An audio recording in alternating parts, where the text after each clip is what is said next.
Hey, this is Blake with Peaceful Heritage Nursery, and today we're going to be talking about espalier figs and how to prune and train those. So I've had some requests for this information, and so we're going to jump right into it. Okay, so these are Japanese espaliered figs. You'll see that there are several of these lateral branches that are parallel with the ground.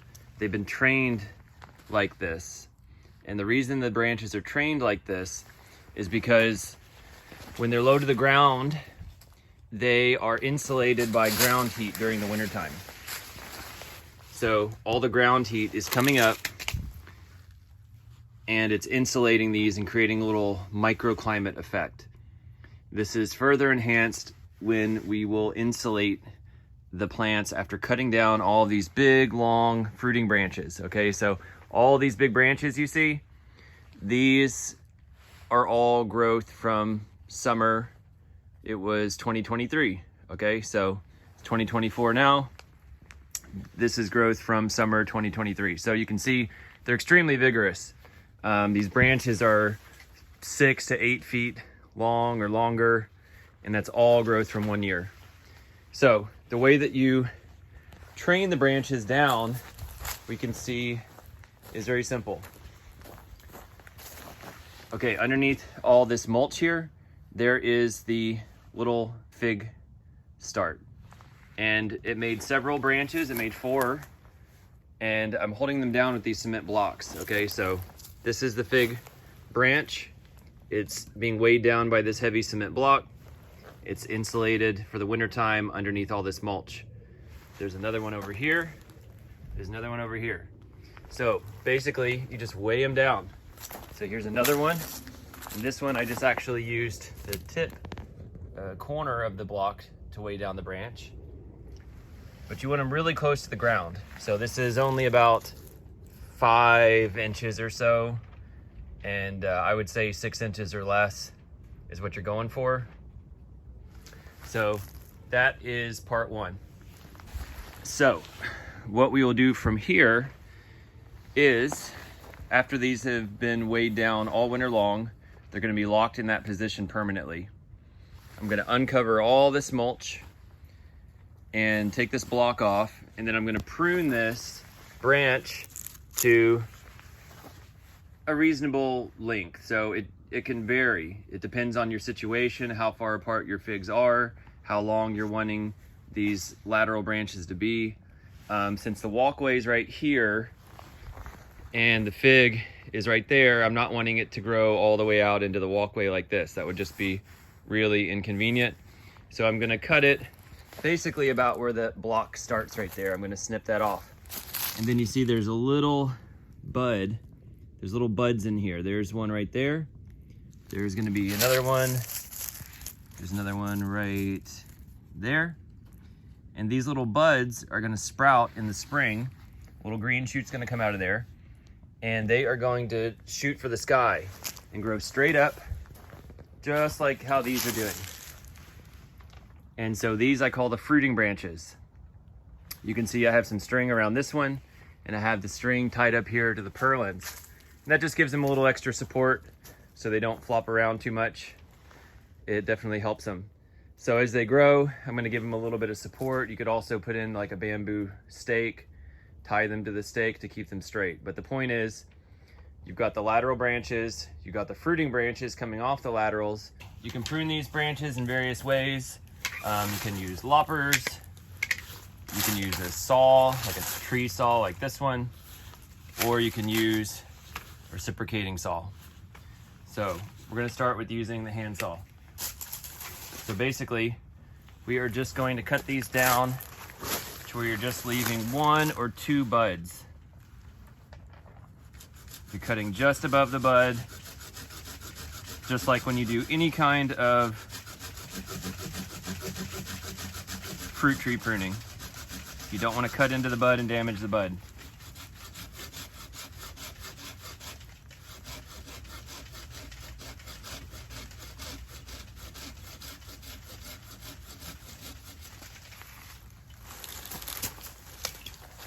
So you can see I cut this nice and clean, left the bud right there. There's a little bud right there.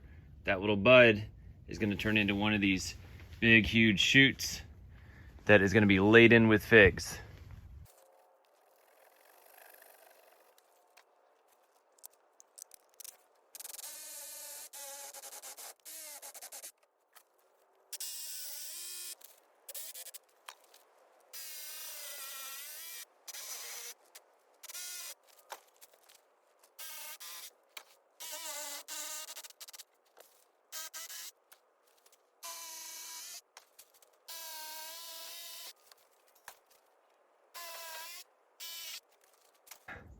Now this is what we're left with.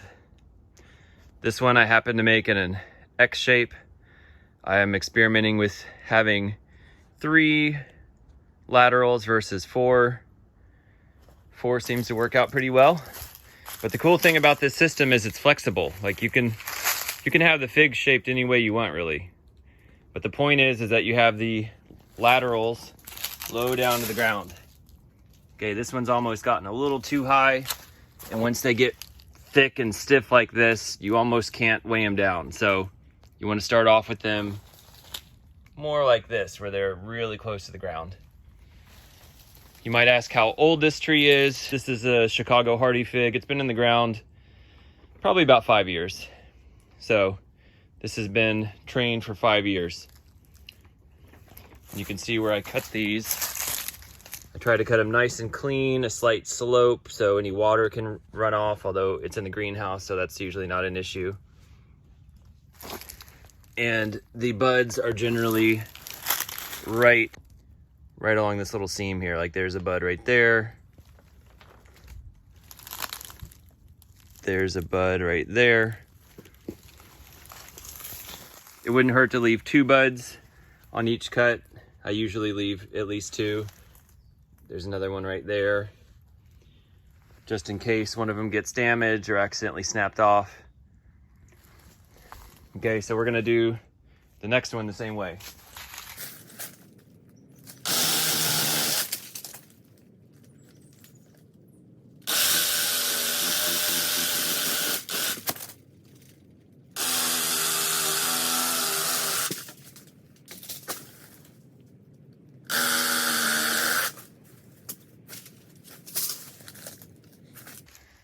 So one thing worth mentioning is that you don't want too many fruiting branches.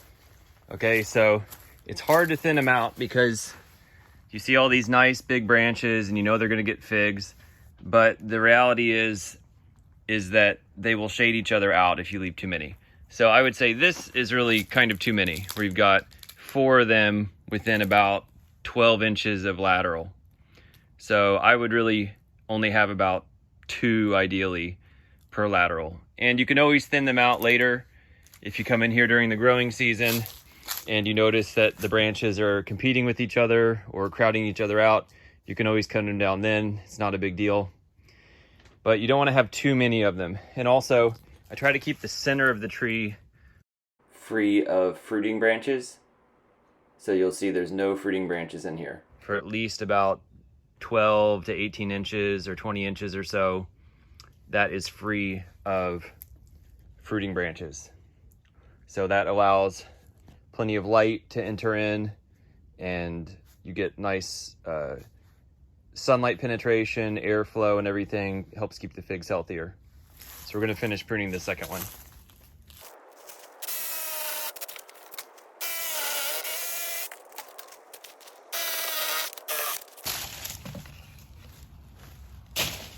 You want to be careful that you don't do that, where you let the saw nick into the fig tree. Okay, so another thing you can do is you can do what I'll call course correction. So let's say you have a branch that's not ideal, such as this one right here. It's kind of high off the ground. It's not at the best angle. Okay, but I've got another one here that's much lower to the ground in a slightly better position. This could become the next lateral and you could completely remove this one. So I don't feel like it's absolutely necessary for me to do that. I'm probably just gonna cut this one off, but it's something that you can do if you get a branch that just was not trained properly or is problematic for whatever reason, you can cut it off and allow another shoot. Figs are prolific growers, they make tons of shoots, so you have lots of options to work with when you're doing this system and setting up your initial structure.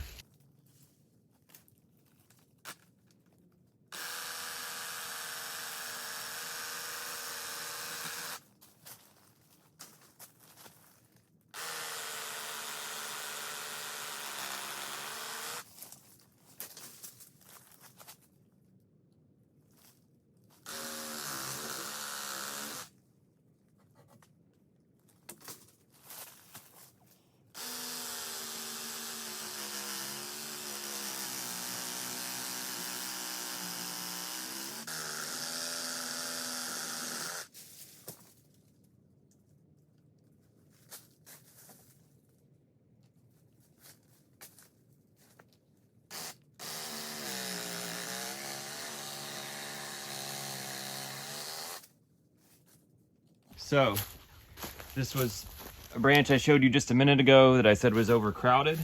So I've left this one with some buds, and I've left this one with some buds.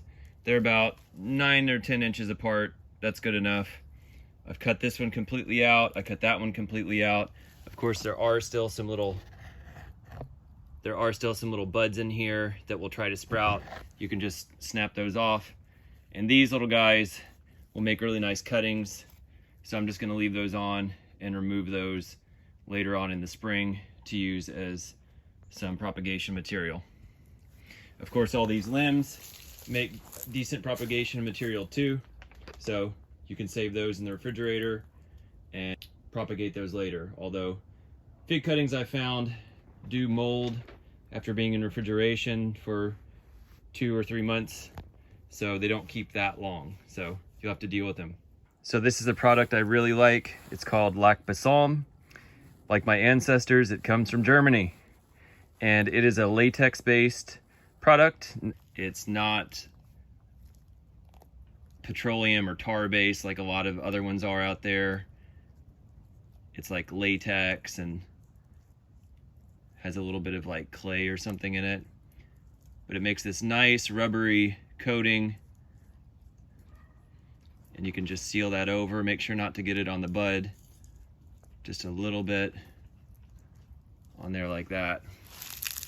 And that seals that off real nicely and helps reduce the likelihood of ambrosial beetles showing up, which we have these Asian ambrosia beetles all over the eastern US now.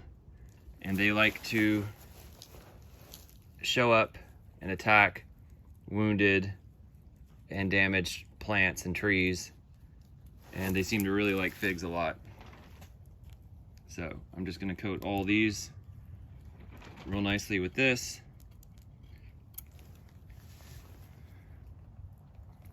So now those are sealed up. I used to use latex paint. You can still see some paint like that.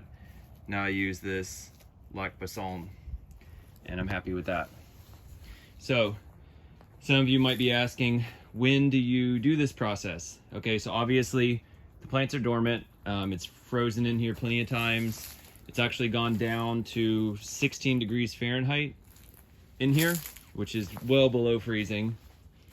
And that didn't damage any of these cold hardy figs. These are the same figs in the cold hardy figs video, which I recently made. So you can check that out there. But these Chicago Hardies are very resilient. You can see the buds on this plant are still really good. It's still totally alive and flexible. It's totally viable, even though it's gone down to 16 degrees. So normally I've been doing this process of pruning these down, usually sometime in like December, maybe even late November. It just depends on the weather. We've had a really mild winter here in Kentucky so far. However, next week it's supposed to go down to around 0 degrees. So that's too cold and would definitely start damaging these figs if they're not protected properly. So today's the day. It's a nice sunny warm January day. And so I'm doing it a little bit later this year, but the point is the trees need to be dormant, and it needs to be before some extreme cold event comes in to your area. So this is zone 6, Kentucky. Does get very cold here. And so we are going to protect these trees next. So you want to always make sure to have excellent hygiene. So I use a spray bottle filled with rubbing alcohol to spray down snips and saws in between trees. That way you're not transmitting viruses. Also, you can see that the pruning is now complete. And this is what we're working with here now. All of them have been cut down to a couple buds on the fruiting branches. And I cleaned up all the branches in here because you have to have excellent hygiene. You can't leave branches and prunings laying around everywhere. Prunings attract insects like ambrosia beetles and fungus, and so you don't want to have that in here. It can add to insect and disease pressure, so you got to get all those trimmings cleaned up. So final step in the overwintering process is to cover the figs with lots and lots of cardboard. So I've got 2 layers of cardboard under here, and then we're going to put the row cover on. So the first layer of row cover is on, and this is a great use for old, dirty, ratty row cover that's got holes in it, that's no longer suitable for vegetable production, that's, worn out. This is a great use for that. And I've got 1 layer on here. I'm going to put at least 2 or 3 more layers on, and on the very top layer I use a thicker, higher insulative value row cover. So basically I've got 1 or 2 layers of cardboard and then about 4 layers of row cover. And I will also flip on this switch here to go ahead and get this inflation fan going. This is going to inflate the ceiling and provide a little bit of extra insulation. And I'm also going to seal up these sides so that's nice and tight too. So this is a process of Japanese espalier figs in zone 6 and other cold climates. It does work, and it's worth the effort. Thanks for watching this video, and please subscribe below.